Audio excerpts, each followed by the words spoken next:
again, we fail to see where the proposition is coming from.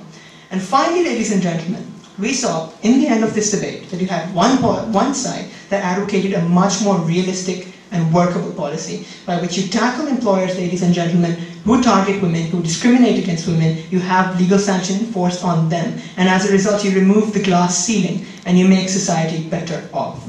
In addition, ladies and gentlemen, finally, we have to understand whether our policy is working and whether trends are showing that it has.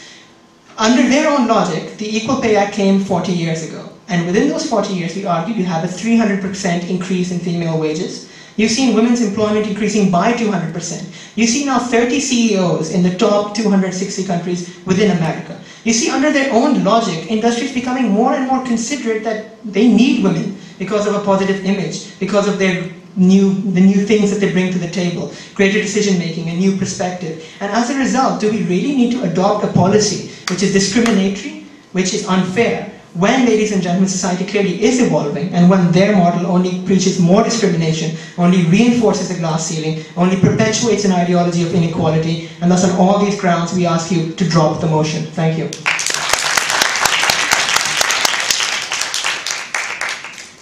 Speakers spoke for 4 minutes and 16 seconds.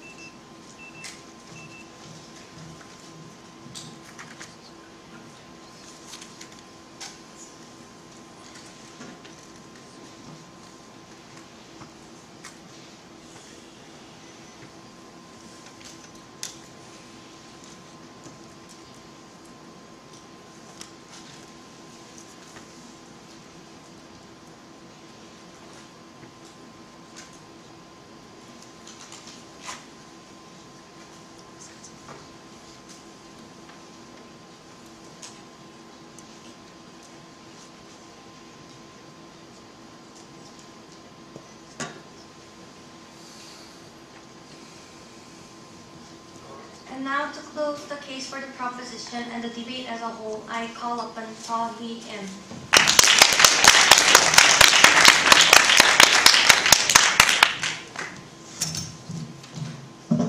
Ladies and gentlemen, Mr. Speaker, we saw from Team Pakistan today that society is progressing, that society is getting better for women. But the fact is, ladies and gentlemen, when women can't advance to top senior positions, when there's only still a small amount of women who can stand up to be a politician, we say that time for change is overdue. So we on the proposition were standing for women's rights. We were saying that we need to make progress because until now, passing simple discrimination laws have never worked. So given that, ladies and gentlemen, after 6 riveting speeches, today's debate basically boils down to 3 major issues. Firstly, the issue of whether society is just to women. Secondly, is our policy discrimination? And thirdly and finally, which will help women more. So firstly, onto the issue of is society just to women. Now the basis for Team Pakistan's case was that women are earning 300% more wages than before. But the fact is that 300% more wages is still 50% of what men earn. We on the proposition weren't saying that our policy will simply miraculously increase wages. Our example of wages was to prove that women are still being discriminated against.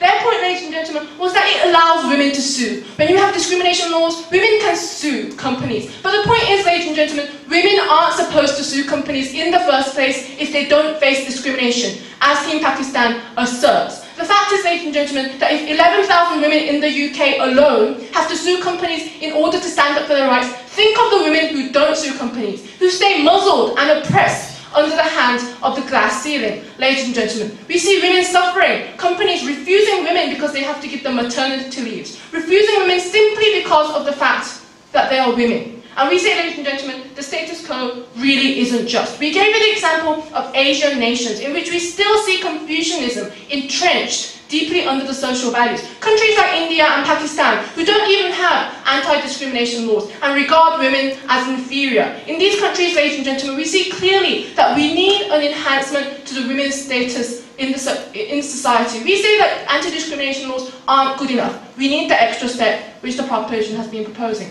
But moving to the second issue about whether our policy is just discrimination. Now this was a point brought up by the first Pakistani speaker, which was never really went through the debate. The point kind of dibble-dabbled in the shallows, ladies and gentlemen, because we told them that women aren't in an equal playing field right now. They need enhancement. The definition of discrimination is when you make some person preferential when they're in an equal playing field to start off with. When it's sloped in advantage to one side, ladies and gentlemen, it isn't discrimination to give an advantage to the side which is disadvantaged in the first place, ladies and gentlemen. So we say only our side was promoting the equal playing field. And it was Team Pakistan which was saying that discrimination should stay entrenched in the world and the government should do nothing about this because we see gradual progress, as they say, ladies and gentlemen.